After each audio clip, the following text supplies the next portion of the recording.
నమస్కారం ఘంటారావానికి స్వాగతం. ముందుగా ప్రధానాంశాలు. ఛత్తీస్గఢ్ బీజాపూర్ జిల్లాలో ఎన్కౌంటర్, ముగ్గురు మావోయిస్టులు హతం, 3 రోజులుగా కూంబింగ్.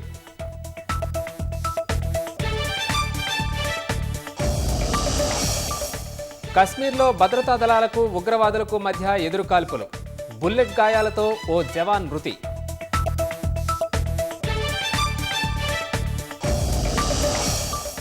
ఉగ్రదాడి ఘటనపై సాయంత్రం ఢిల్లీలో అఖిలపక్ష సమావేశం, పాకిస్తాన్పై చర్యలను వివరించనున్న కేంద్రం.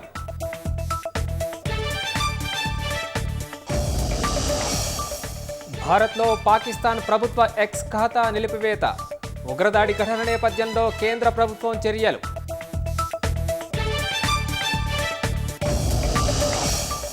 కశ్మీర్లో చిక్కుకున్న పర్యాటకుల కోసం ప్రత్యేక హెల్ప్ లైన్, వివరాలు ఇవ్వాలని టూర్ ఆపరేటర్లకు ప్రభుత్వం ఆదేశం.